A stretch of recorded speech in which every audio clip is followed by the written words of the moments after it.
CM को लेकर सबसे ज्यादा हलचल इस वक्त राजस्थान में चल रही है। राजस्थान की पूर्व सीएम वसुंधरा राजे के घर पर भी कई विधायक जुटे हुए हैं। आज दोपहर से विधायकों के जुटने का सिलसिला जारी है। ऐसा दावा है कि वसुंधरा के घर पर 2 दर्जन से ज्यादा विधायक पहुंचे हुए हैं। विधायकों का कहना है कि वसुंधरा राजे ने उन्हें डिनर पर बुलाया है।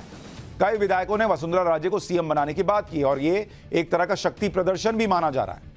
वसुंधरा राजे के घर के बाहर से आपको एक रिपोर्ट दिखाता हूं। हमारे सहयोगी भंवर ने वहां से क्या रिपोर्ट भेजी है, देखिए।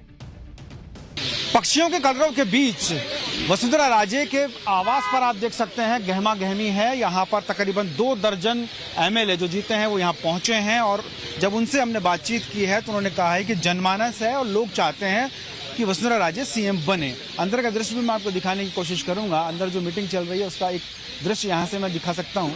आप देखेंगे अंदर मीटिंग चल रही है और तमाम जो विधायक आए हुए हैं वो यहाँ बातचीत कर रहे हैं। वसुंधरा राजे का सिविल लाइन स्थित ये आवास है। 13 सिविल लाइन पर ये मीटिंग चल रही है और देखिए एक विधायक और आ गए हैं, उनसे जरा बात करने की कोशिश करेंगे। यहाँ देखिए यहाँ एक विधायक हैं, उनसे बात करते हैं। काफ़ी गहमा गहमी है मीडिया की, क्योंकि वसुंधरा राजे पर निगाहें टिकी हुई है और उनको माना जा रहा है कि मुख्यमंत्री के लिए आगे कर सकते हैं। चुनाव जीते इसलिए तो कार्यकर्ता और भाजपा के सभी पदाधिकारियों का धन्यवाद है ना। आज क्या फोन आया था, क्या निमंत्रण है, क्या प्रोग्राम है? ये डिनर है तो और धन्यवाद भी देना है। बने हैं और 2 बार सीएम रही हुई है तो इसलिए हम आए हैं। क्या चाहते हैं वसुंधरा जी मुख्यमंत्री बने? ये तो संगठन चाहेगा ना कि वसुंधरा जी को मुख्यमंत्री बना। हाँ, अच्छा काम कर क्या डिनर पे बुलाया गया आप लोगों को? हाँ, डिनर पे बुलाया।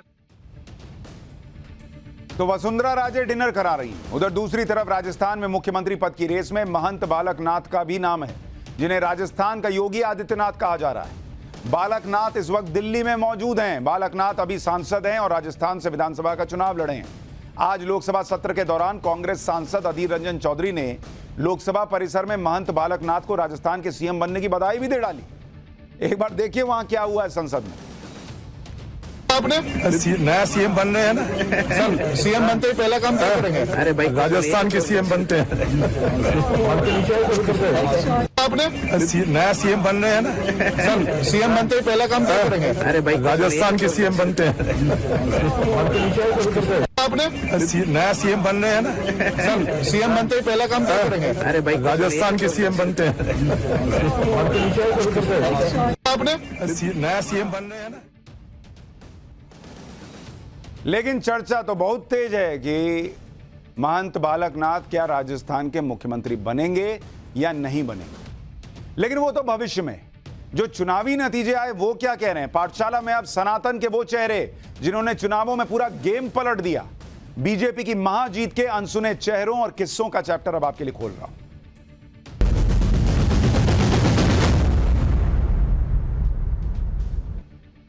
इस बार राजस्थान में बीजेपी ने 4 संतों को भी चुनावी मैदान में उतारा था और सभी संत चुनाव जीत भी गए। यानी राजस्थान में परिवर्तन की लहर के साथ साथ सनातन की लहर ने भी काम किया। इन संतों में सबसे ज्यादा चर्चा बाबा बालकनाथ की है, जो अलवर जिले की तिजारा सीट से चुनाव जीते हैं। बाबा बालकनाथ को राजस्थान का योगी कहा जाता है।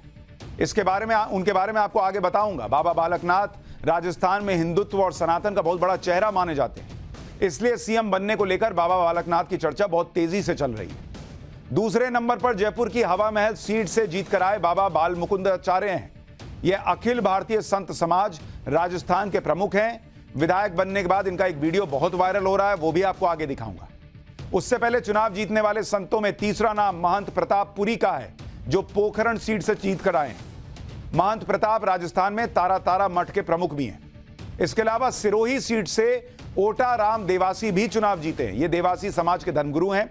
ओटा राम पहले भी कई चुनाव लड़ चुके हैं और मंत्री भी बन चुके हैं। ये 4 ऐसे संत हैं जिन्होंने राजस्थान के अंदर सनातन की ताकत को मजबूत किया और वहां पर चुनावों में इनकी बड़ी भूमिका मानी जा रही है। लेकिन इन सब संतों की चर्चा सबसे ज्यादा हो रही है और उनमें भी सबसे ज्यादा जिनकी चर्चा हो रही है वो है राजस्थान के योगी कहे जाने वाले बाबा बालकनाथ। बाबा बालकनाथ भी यूपी के सीएम योगी आदित्यनाथ की तरह ही नाथ संप्रदाय से आते हैं और उन्हें अपना बड़ा भाई मानते हैं। यही वजह है कि बाबा बालकनाथ को चुनाव में पर्चा भरवाने के लिए खुद योगी आदित्यनाथ तिजारा आए थे और लोगों से वोट मांगे थे। योगी आदित्यनाथ की तरह बाबा बालकनाथ भी हिंदुत्व का बड़ा चेहरा माने जाते हैं और उन्हीं की तरह आक्रामक तेवर भी रखते हैं। समाज में कानून तोड़ने वाले और माहौल बिगाड़ने वालों के खिलाफ इन्हें भी योगी का बुलडोजर मॉडल बहुत पसंद है।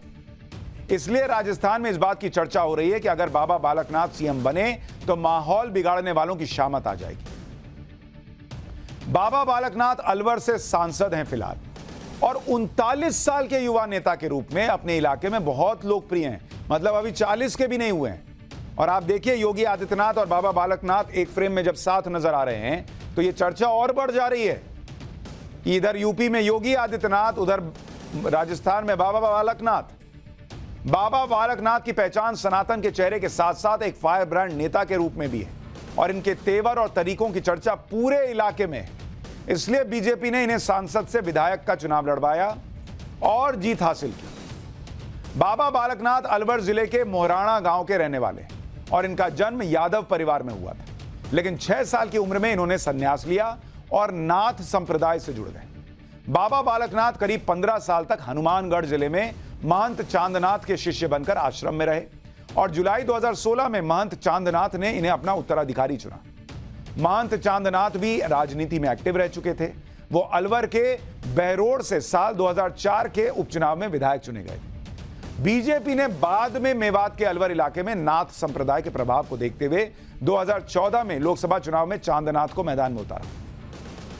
महंत चांदनाथ ने कांग्रेस प्रत्याशी और राहुल गांधी के सबसे करीबियों में से एक जितेंद्र सिंह को हराया, लेकिन 2017 में उनका निधन होने के बाद हुए उपचुनाव में यह सीट बीजेपी के हाथ से निकल गई। 2019 में बीजेपी ने अलवर की खोई सीट को वापस पाने के लिए बाबा बालकनाथ को उतारा और इस बार भी जितेंद्र सिंह को उन्होंने बुरी तरह हराया। इसी चुनाव से बाबा बालकनाथ का सियासी सफर शुरू हुआ और पिछले कुछ समय से मेवात के इस इलाके के लोग बिगड़ती कानून व्यवस्था से बहुत परेशान थे। लोग अपने सांसद बाबा बालकनाथ से बहुत उम्मीदें रखते थे। इसी बात को देखते हुए बीजेपी ने बाबा बालकनाथ को तिजारा सीट से चुनावी मैदान में उतार दिया। लेकिन अब जीतने के बाद बाबा बालकनाथ को सीएम बनाने की चर्चा होने लगी कि भाई इनमें तो योगी दिख रहा है, इनको भी बना दीजिए सीएम। राजस्थान में सीएम कौन बनेगा इसे लेकर बहुत से नेताओं के नामों की चर्चा चल रही है, लेकिन कई सर्वे में राजस्थान की जनता ने बाबा बालकनाथ को सीएम के तौर पर पसंद किया है। बीजेपी अगर बाबा बालकनाथ को सीएम बनाने के लिए सोचती है तो इनकी कई खूबियों को ध्यान में रखा जाएगा। अब क्या खूबियां हैं भाई? एक तो युवा चेहरा है भाई, 39 साल तो उम्र है, 40 के भी नहीं हुए हैं। सनातन और हिंदुत्व का चेहरा है, ये एक इनकी अलग खासियत है। बाबा बालकनाथ हिंदू धर्म के नाथ संप्रदाय के 8वें संत हैं। इसके अलावा ये ओबीसी समुदाय से आते हैं। इतना ही नहीं, इनकी छवि बेदाग है। अपने चुनावी हलफनामे में बाबा बालकनाथ के पास मात्र 45,000 रुपए कैश था, ओनली 45,000 रुपया कैश। इसके अलावा इनके अलावा सांसद के रूप में सैलरी के करीब 13 लाख रुपए बैंक में जमा है। योगी आदित्यनाथ की तरह बाबा बालकनाथ भी अपने सख्त तेवर के लिए जाने जाते हैं। इनकी भी कानून व्यवस्था को लेकर स्पष्ट नीति है। मुख्यमंत्री पद को लेकर बाबा बालकनाथ का क्या कहना है, मैं उनको भी तो लग रहा होगा ना। मैंने जिस दिन रिजल्ट आया उस दिन पूछा तो बोले नहीं नहीं आला कमान तय करेगा।